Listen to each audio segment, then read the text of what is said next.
함께 신앙 고백 드리심으로 목요일 새벽 예배를 하나님께 드리겠습니다. 나는 전능하신 아버지 하나님, 천지의 창조주를 믿습니다. 나는 그의 유일하신 아들, 우리 주 예수 그리스도를 믿습니다. 그는 성령으로 잉태되어 동정녀 마리아에게서 나시고 본디오 빌라도에게 고난을 받아 십자가에 못 박혀 죽으시고 장사된 지 사흘 만에 죽은 자 가운데서 다시 살아나셨으며 하늘에 오르시어 전능하신 아버지 하나님 우편에 앉아 계시다가 거기로부터 살아있는 자와 죽은 자를 심판하러 오십니다. 나는 성령을 믿으며 거룩한 공교회와 성도의 교제와 죄를 용서받는 것과 몸의 부활과 영생을 믿습니다. 아멘. 다 함께 찬송가 545장을 부르시겠습니다.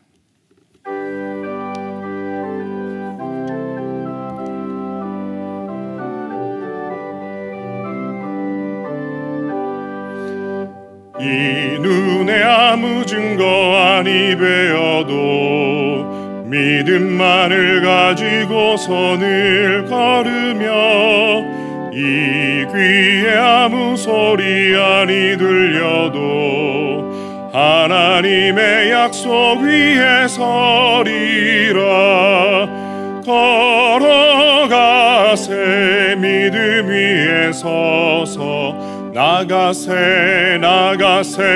의심 버리고 걸어가세 믿음 위에 서서 눈과 귀에 아무 증거 없어도 이 눈이 보기에는 어떠하든지 이미 얻은 증거대로 늘 믿으며 이 맘에 의심 없이 살아갈 때에 우리 소원 주 안에서 이루리.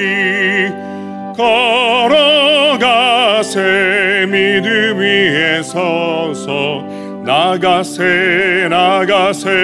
의심 버리고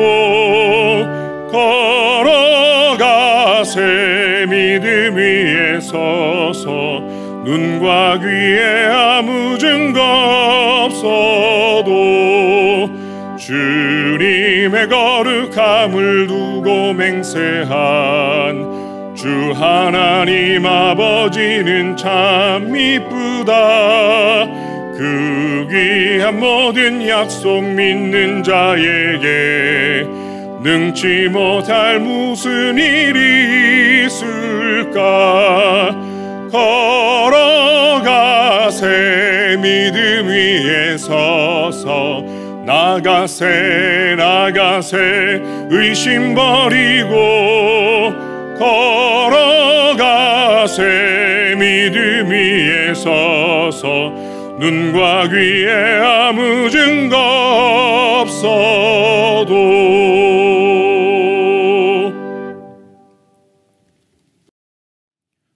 오늘 우리에게 주시는 하나님 말씀은 로마서 4장 9절에서 17절까지의 말씀입니다. 로마서 4장 9절에서 17절까지의 말씀을 봉독할 때 살아계신 하나님의 음성을 친히 듣는 시간이 되시기 바랍니다.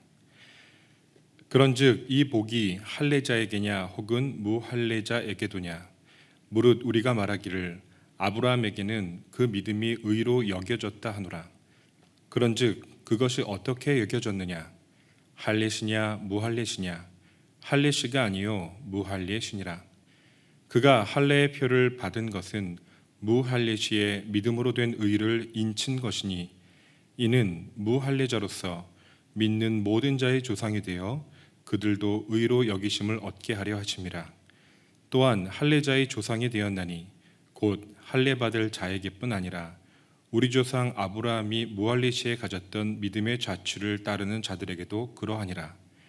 아브라함이나 그 후손에게 세상의 상속자가 되리라고 하신 언약은 율법으로 말미암는 것이 아니요 오직 믿음의 의로 말미암은 것이니라.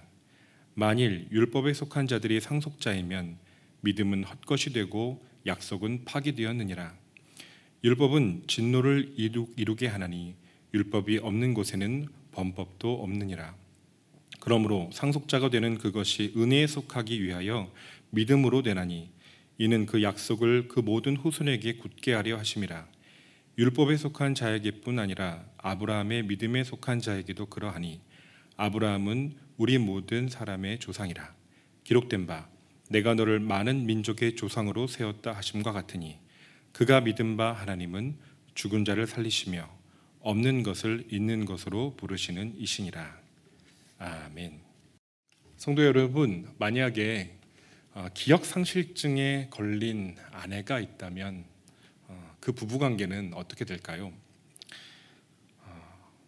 상대방이 남편인 것조차 기억을 못하는 아내, 참 슬픈 이야기가 될 것입니다. 이 이야기를 생각해 보면 떠오르는 영화가 하나 있습니다. 그것은 2004년에 꽤 오래전에 개봉되었던 내 머릿속의 지우개라는 영화. 보신 분도 꽤 많을 거고 보시진 않았지만 그 내용에 대해서, 그 제목은 또 한 번쯤은 들어봤을 것입니다. 당시 22살 손예진과 31살 정우성이 리즈 시절 부부로 출연한 영화인데요. 거기서 이 손예진이 아내 역할로 나오면서 27살인데 가족력으로 알츠하이머병을 앓게 됩니다.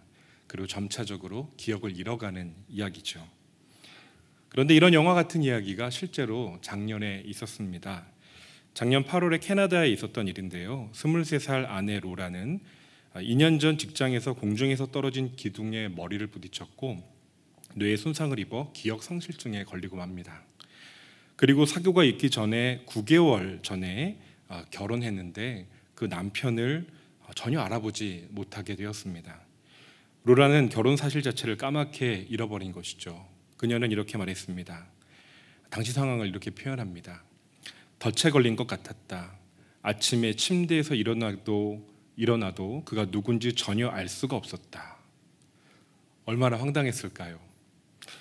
뿐만 아니라 남편도 엄청난 고통의 시간을 보내야 했습니다. 그는 이렇게 인터뷰에서 말했습니다. 아침에 내가 좋은 하루 보내 사랑해 라고 말할 때 아내는 무서워하는 것처럼 보였다. 함께 즐거운 시간을 보내려 노력할수록 가슴이 찢어졌다. 사랑하는 아내가 자신을 낯선 사람으로 바라볼 때 마음이 너무나 시리고 아팠을 것입니다. 그러나 아내의 기억을 되살리기란 불가능했습니다. 그럼에도 불구하고 남편은 아내를 포기하지 않았습니다. 아내의 기억을 되살리고자 노력한 것이 아닙니다. 그 노력은 이제 내려놓았습니다. 대신에 마음을 다잡고 아내를 다시 사랑하기로, 아내의 사랑을 다시 얻기로 결심한 것입니다. 남편은 먼저 두 사람이 처음 만나게 된 계기부터 시작했습니다. 그 계기는 펜팔이었는데요. 부부가 아니라 룸메이트의 관계를 맺고 한 집에서 지내면서 매일 사랑의 편지를 적어 보냈습니다. 그렇게 끈기 있게 보내던 어느 날 아내가 이렇게 말했습니다. 당신을 기억하지 못하고 결혼했는지도 모르겠지만 당신을 알고 싶다. 아내 로라가 먼저 남편 브레이든에게 데이트 신청을 했고 이들은 세 번째 데이트 만에 정식 교제를 하기로 했습니다. 서로에게 이끌리는 감정이 새롭게 싹 터난 것이죠. 마침내 브레이든은, 이 남편은 로라에게 두 번째 청혼을 하게 됩니다. 그리고 약혼식도 다시 올렸습니다. 두 사람이 처음 만난 그 시간 이후 4년 만에 올해 여름, 작년이니까 1년 뒤인 올해 여름에 마침내 재혼 아닌 재혼을 하게 된 것입니다. 참 슬프지만 또 아름다운 해피 엔딩이라는 생각이 들었습니다. 성도 여러분, 약속을 잊어버린 기억상실증에 걸린 아내와 같이 하나님의 부르심, 그 처음의 언약, 약속, 십자가의 그 사랑의 약속을 잊어버리고 그저 습관적인 신앙에 물들어가는 우리에게 오늘 본문이 노크하는 것 같습니다. 권면하는 것 같습니다. 말씀을 살펴보면서 함께 그 잃어버린 기억을 되찾고 우리가 어떻게 하나님의 언약 안에서 시작했는지, 그 사랑을 누리게 되었는지 다시금 그 기억을 되찾는 이 시간 되기를 소망합니다. 표면적 유대인, 율법의 명령인 할례를 실행했다고 하여도 마음의 할례를 행하지 않았다면 그는 여전히 약속 밖의 사람입니다. 언약 밖에 있는 외로운 사람입니다. 하나님의 따뜻한 품도, 그 사랑, 소망, 믿음, 하나님의 이 세상을 향한, 우리를 향한 놀라운 계획과 비전, 이 모든 것을 보지 못한 채 어두움에 살아가는 것입니다. 살아있지만 실상은 죽은 자처럼, 눈을 뜨고 있지만 사실은 잠자는 자처럼 살아가는 것이죠. 같이 살고는 있지만 동상이몽, 딴 생각하며 살아가는 잠재적인 이혼 상태, 위기의 부부 상태와 같습니다. 마치 기억상실증에 걸린 아내와 같이 신랑이신 그리스도, 하나님이 친히 보내주신 십자가의 그 그리스도의 사랑을 잊어버린 우리들에게 바울은 자신이 코페르니쿠스적인 사상적 전환, 죄된 자아를 단번에 처리하고 하나님의 언약 안에 하나님의 백성으로 들어가게 된 새로운 거듭남의 길, 그 생명의 길을 우리에게 전해주고 있습니다. 그 십자가의 도를 증거하고자 당시 땅끝으로 간주되었던 서바나에 이르기까지 유럽 전역의 복음을 증거하고자 로마에 있는 교회를 자신의 동역자로 부르기를 원했고, 자신이 전하는 복음의 핵심 내용을 이렇게 적어 내려가는 중에 오늘 4장에 이르렀습니다. 아무리 율법의 할례 언약이 강력하다고 해도 그보다 앞선 은혜의 부르심을 대체하거나 우선시할 수 없다는 것이 바울의 첫 번째 논증입니다. 율법이 마치 결혼을 위한 기본 조건과 그런 혼인 서약이라면 믿음은 진실한 사랑에 근거한 청혼과도 같습니다. 여러분, 조건이 계약서가 먼저입니까? 아니면 사랑의 고백, 진실한 프로포즈가 먼저입니까? 혼인 등록이 먼저입니까? 아니면은 정말 사랑한다고 내 전부를 당신과 함께하고 싶다고 고백하는 것이 먼저냐는 질문입니다. 율법과 믿음 중에서 무엇이 더 상위의 우선적인 위치를 차지하느냐? 율법의 행위인 할례가 우선이냐, 아니면 할례 전에 먼저 일어난 하나님의 주권적인 부르심이 먼저냐? 바울은 할례보다 하나님의 주권적인 은총이 먼저라고, 믿음 사건이 선행한다고 시종일관 본문에서 논증하고 있습니다. 오늘 본문 9절과 10절입니다. 그런즉 이 복이 할례자에게냐 혹은 무할례자에게도냐? 무릇 우리가 말하기를 아브라함에게는 그 믿음이 의로 여겨졌다 하노라. 그런즉 그것이 어떻게 여겨졌느냐? 할례시냐 무할례시냐? 할례시가 아니요 무할례시니라. 무할례란 말은 할례 받기 전의 상태를 말합니다. 9절 초반부에 말하는 이 복이란 죄가 가리워진 것, 즉 거룩하신 하나님 앞에 흠없이 옳다 인정받는 칭의를 뜻합니다. 본문에서 바울은 할례를 근거로 자신의 구원, 즉 하나님의 백성됨의 정체성과 자부심을 삼으려는 사람들의 모든 의도를 교정하고자 합니다. 즉 할례를 자신의 자랑으로 삼거나 정체성의 근거, 언약 백성됨의 자부심으로 삼으려는 생각이 잘못되었다라는 것을 논증하고자 하는 것입니다. 13절에서 15절 말씀을 제가 읽어보겠습니다. 아브라함이나 그 후손에게 세상의 상속자가 되리라고 하신 언약은 율법으로 말미암은 것이 아니요 오직 믿음의 의로 말미암은 것이라. 만일 율법에 속한 자들이 상속자이면 믿음은 헛것이 되고 약속은 파기되었느니라. 율법은 진노를 이루게 하나니 율법이 없는 곳에는 범법도 없느니라. 유대인들이 생명처럼 여기는 율법, 모세오경의 첫 번째적인 창세기에 분명하게 이 할례 언약이 기록되어 있거든요. 어미하신 하나님, 거룩하신 하나님께서 주신 그 율법에 분명히 나온 이 할례 언약이 이들에게는 강력한 기저로 작용했을 것입니다. 창세기 17장 10절에서 14절에 보면은 이스라엘 남자는 모두 예외 없이 다 할례를 받아야 했습니다. 그것이 하나님과 이스라엘 사이의 언약의 증표였습니다. 제가 잠시 읽어보겠습니다. 너희 중 남자는 다 할례를 받으라. 이것이 나와 너희와 너희 후손 사이에 지킬 내 언약이니라. 너희는 포피를 베어라. 이것이 나와 너희 사이의 언약의 표징이니라. 너희의 대대로 모든 남자는 집에서 난 자나 또는 너희 자손이 아니라 이방 사람에게서 돈으로 산 자를 막노라고 난지 8일 만에 할례를 받을 것이라. 너희 집에서 난 자든지 너희 돈으로 산 자든지 할례를 받아야 하리니 이에 내 언약이 너희 살에 있어 영원한 언약이 되려니와 할례를 받지 아니한 남자 곧 그 포피를 베지 아니한 자는 백성 중에 끊어지리니 그가 내 언약을 배반하였음이니라. 강력한 명령과 이것을 행하지 않았을 때에 주어지는 엄청난 저주가 포함되어 있는 말씀이 엄밀하게 이 율법의 말씀 창세기에 분명히 기록되어 있습니다. 얼마나 강력합니까? 무려 이 단락 안에 언약이라는 단어가 5번이나 나와요. 그래서 유대인들은 아기가 태어나면 8일 만에 목숨 걸고 할례를 행했던 것입니다. 몸에 언약의 증표를 새겨 넣었던 것이죠. 이것이 율법에 근거한 것이고 마치 불도장을 찍듯이 강력한 각인 효과가 있었기 때문에 이 할례 표식이 있고 없고는 믿음의 공동체에 속해 있는 구성원들 사이에 하나의 차이를 분명히 드러내는 증표가 되었을 것이고, 이 차이를 넘어서 차별까지 만들었던 하나의 기제로 다가왔을 것입니다. 그렇기 때문에 이 율법과 이 할례, 율법의 대표적인 명령이 할례를 넘어서는 것은 만만한 일이 아니었습니다. 그렇기 때문에 바울은 자신이 복음을 깨닫고 예수 그리스도를 만나고 그 십자가의 복음을 증거하면서 강력하게 자기가 8일 만에 할례를 받고 베냐민 지파 사람이고 히브리인 중에 히브리인이요 율법의 엄격한 법을 따라서 계파에서 수련받았던 율법의 준수자로서 살아왔지만 자기가 이 십자가의 은혜를 깨닫고 나서 이것이 아니라, 이 율법이 아니라 은혜로, 이 할례가 아니라 하나님의 약속이 더 우선함을 강력하게 논증하고 지금 이 로마서 4장 9절 이하 단락을 써 내려가고 있다는 것입니다. 유대교를 떠받치는 두 기둥이 있다면 그것은 율법과 성전입니다. 이들은 유대인들에게 생명과도 같았습니다. 율법은 거룩하신 하나님께서 친히 주신 말씀이요 성전은 거룩하신 하나님의 임재의 장소이기 때문입니다. 율법과 성전 모두 예수 그리스도 안에서 십자가와 부활, 성령의 강림을 통해 완전히 새롭게 대체되고 새로운 의미를 부여받게 되었습니다. 그렇지만 예수님을 하나님의 아들로 인정하지 않는 유대인들에게는 바울이 전하는 그리스도의 복음은 정말 거리껴지는 것이 아닐 수 없었습니다. 거북스러운 이야기였습니다. 바울은 예수 그리스도의 복음을 믿음으로 하나님의 백성이 되는 새로운 한 의가 나타났다고 고백하였습니다. 그것이 새로운 살 길이라고 제시합니다.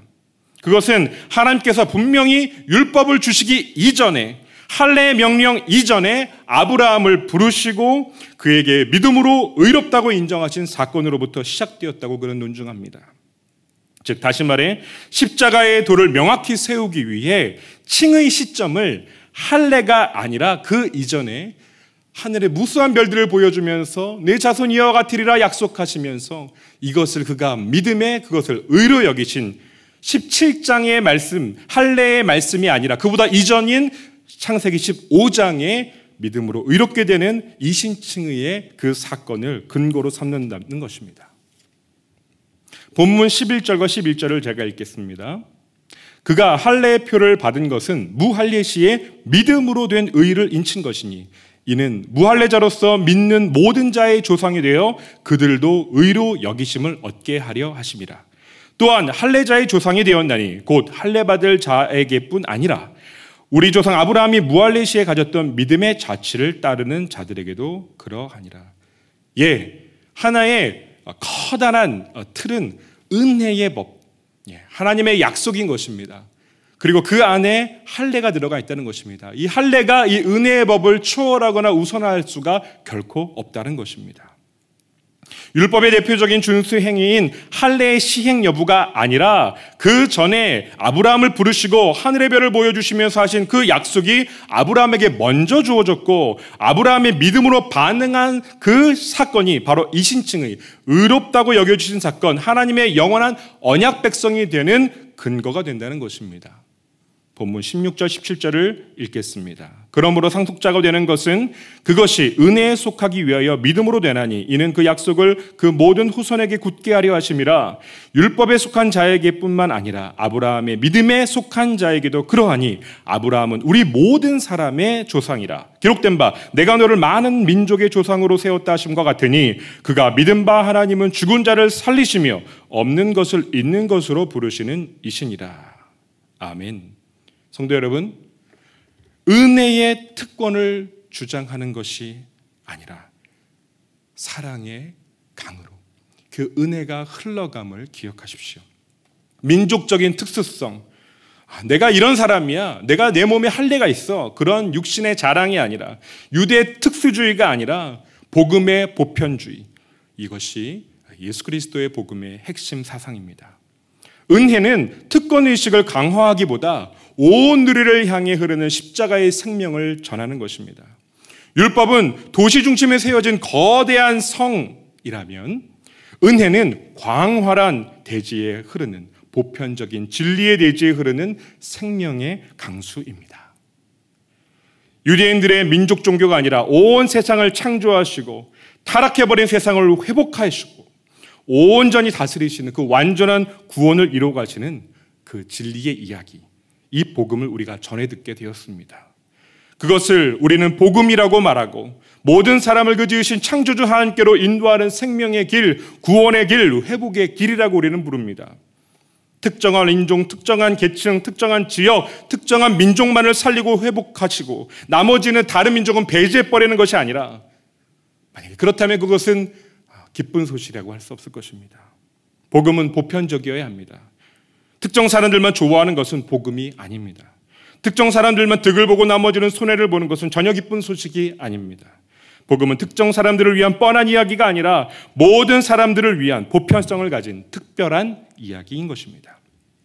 오늘 본문이 담겨있는 로마서는 유대인이었던 사도 바울이 율법과 성전 중 전자인 율법, 곧 하나님께서 주신 거룩한 말씀을 기준을 굳게 붙들고 있는 이들, 이것을 하나님의 선택된 백성으로 자부심과 정체성의 근거로 삼고 있는 이들의 편견을 흔들고 깨웁니다.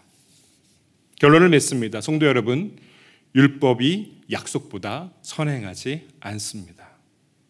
할례가 하나님의 소망, 아브라함을 부르신 그 놀라운 은혜의 부르심보다 결코 앞서지 않습니다. 그러므로 율법의 행위로 할례로 구원을 받는 것이 결코 아닙니다. 오직 예수 그리스도를 믿는 믿음으로, 하나님의 약속을 믿는 그 믿음으로, 그 약속으로 오신 예수 그리스도의 십자가 사건을 바라봄으로, 그 십자가가 나를 향한 하나님의 사랑의 약속의 증거요, 하나님의 전 존재를 걸고 나를 사랑하신다는 언약의 증표임을 깨닫고 잃어버린 기억, 그 기억 상실증에서 회복되어 은혜의 빛 가운데 머물러야 합니다. 성도 여러분, 사랑하는 이에게 처음 마음을 고백했던 날이 생각나십니까? 아내에게, 남편에게, 혹은 자녀에게, 혹은 부모님께, 사랑하는 친구에게 가장 순수하고 진실한 사랑의 마음, 그 우정의 마음을 고백했던 때 말입니다. 고백을 잃어버린, 감동을 잃어버린, 사랑과 믿음과 소망을 잃어버린 관계는 결국 차가운 사무적 관계, 이해타산의 실리적 관계로 전락하고 맙니다. 나에게 따라올 이익만을 따지는 결혼, 그것은 복음이 없는 율법의 조문과 같습니다. 복음이 없는 율법의 행위는 마치 빛 바랜 결혼 반지와 같습니다. 결혼 반지가 다시 빛나려면 가슴 속에 별과 같이 빛나는 하나님의 약속이 생생히 새겨져 다시 살아나야 합니다. 기억 상실증을 다룬 영화 내 머릿속의 지우개에 이러한 명대사가 나옵니다. 기억이 점차 지워지는 아내가 남편에게 온통 미안하다는 편지를 남기고 떠납니다. 그리고 이런 기록이 거기 적혀 있습니다. 자기는 기억하는 게 아니라 내 안에 스며들었어. 사랑하는 남편을 자기라고 부르면서 자기는 기억하는 게 아니라 내 안에 스며들었어. 여러분, 우리는 신랑 되신 주님께 이 새벽 이렇게 새롭게 고백했으면 좋겠습니다. 주님, 제가 점점 주님의 그 사랑의 약속, 십자가의 약속을 잊어갑니다. 기억상실증에 걸린 신부처럼 신랑의 사랑의 흔적을 잃어갑니다.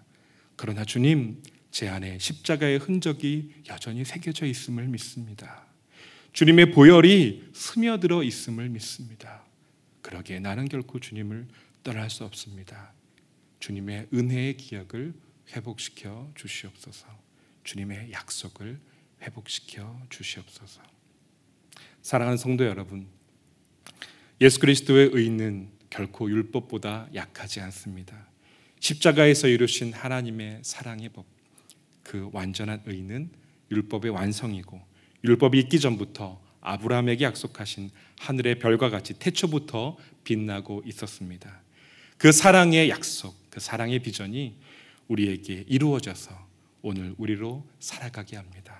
오늘 우리로 우리 심령 속의 별과 같이 영원한 영광의 빛으로 반짝이고 있습니다. 함께 기도하시겠습니다. 하나님 아버지, 우리를 영원한 십자가의 언약으로 사랑을 고백하시고 날마다 그 놀라운 은혜, 완전하신 사랑을 부어주시니 감사합니다. 성령 안에서 이루어진 그 새 언약, 하나님의 새롭고 완전한 의, 십자가의 약속을 우리 마음에 새롭게 기억나게 하여 주시니 감사합니다. 내가 옳다는 바를 완전하게 가지 못하면서도 하나님 앞에서 흠이 없다 자랑하는 교만을 내려놓게 하여 주시고, 할례와 같은 내 육신의 자랑을 다 끊어버리고 오직 나의 나된 것은 하나님의 은혜입니다 고백하며 겸손히 무릎 꿇게 하여 주옵소서. 오늘도 십자가의 은혜로 하나님의 영원하신 약속에 터하여 우리의 정체성과 사명을 새롭게 발견하게 하시고, 없는 것을 있는 것까지 부르시는 전능하신 하나님을 의지하며 생동하는 신앙으로 살아가도록 성령님 도와주시옵소서. 예수 그리스도의 이름으로 기도드리옵나이다. 아멘.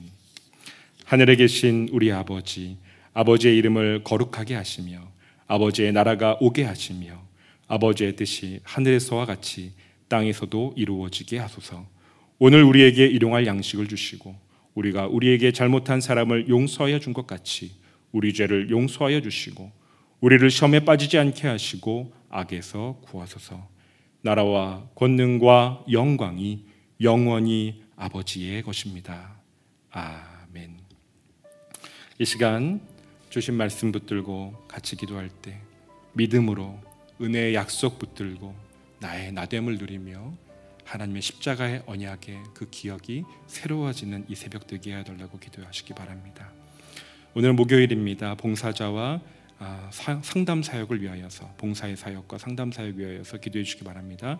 삶의 자리에서 이웃을 잘 섬기고 하나님 나라 위하여 마음 다해 봉사하는 우리 구미교회 성도들 되게 해달라고 기도해 주시고, 상담 목회가 활성화되어 치유와 회복을 온전히 이루게 하시며 이를 위하여 엘림 상담센터, 어린이 도서관, 문화교실이 부흥하도록 기도해 주십시오. 이 나라 이 백성을 위하여 기도하실 때 정직하고 서로 사랑할 줄 아는 민족, 바른 가치관을 가지고 건강한 나라를 이루게 하시고 우리 나라가 제사장 나라가 되어서 온 세계에 주님의 뜻을 전하도록 기도해 주시기 바랍니다. 그리고 환우들을 위하여서 기도할 때 병상에 누워지려는 환우들, 코로나로 인해서 너무나 힘들어하는 질병으로 힘들어하는 우리 식구들, 노랜 질병으로 또 갑작스런 질고로 고생하며 신음하는 이들, 밖에 나다닐 수 없는 성도들 긍휼히 여겨주시고 치유와 회복의 은총을 입혀주시도록, 인내하며 이겨낼 수 있도록 우리 가족들에게도 힘과 용기를 더해 주시도록 이 시간 간절한 마음으로 함께 기도해 주시기 바랍니다. 함께 기도하겠습니다.